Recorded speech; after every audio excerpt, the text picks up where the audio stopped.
Throughout the history of Seminole sports, there have been many great players. Now Thomas squares up, triple launch, good again! Many great coaches. Tipped up and one by Mojo. He's going to go for the shot, he's fouled, and it goes through!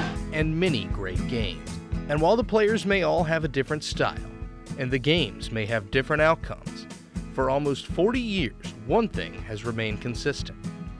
One voice has told the story of it all. I moved to Tallahassee in 1974.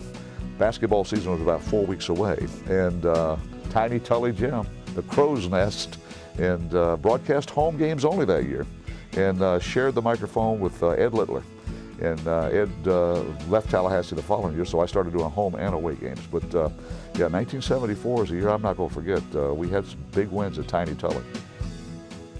Deckerhoff called games with Joe Williams, Pat Kennedy, Steve Robinson, and now with Leonard Hamilton roaming the sideline.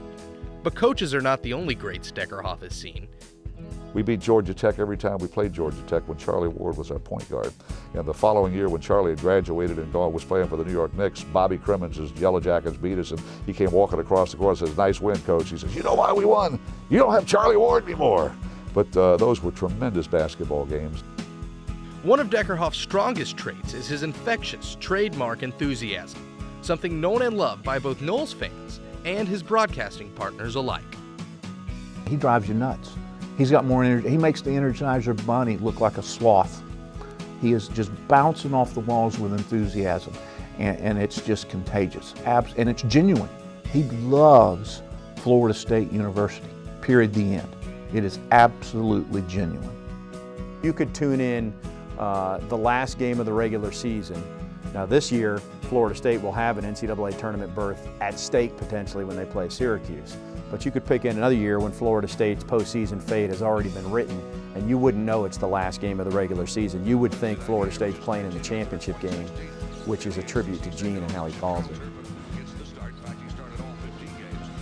But 40 years later, it's Deckerhoff's passion for the game of basketball that makes him and his calls so great.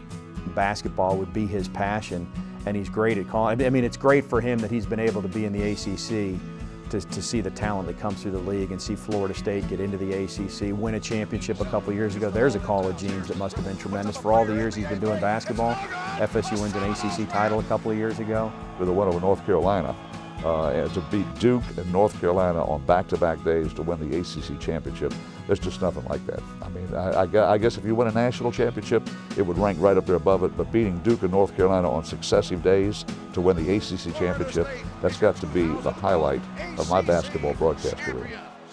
It sounds cliche-ish to say that energy and that enthusiasm he was born with. I think what I would describe it as, it's been within him, but not until he got to Florida State and he got to start doing basketball, which is his first love. He's just remarkable. You could not put a value on what he brings to the Florida State community. So here's to the often imitated. Douglas at the in between the corner, over the left elbow. Dukas in the corner. He lofts. He shoots. He got scores.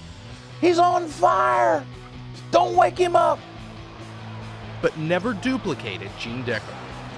And here's to another 40 years of slam dunks. 1-on-9, he slams it through! Buzzer beaters. Jump shot snare, good shot, Noles win! Tip-ins and titles, as worthy of cutting down the nets as the first 40. Let the celebration begin! If you wear guarded, you're grinning ear to ear!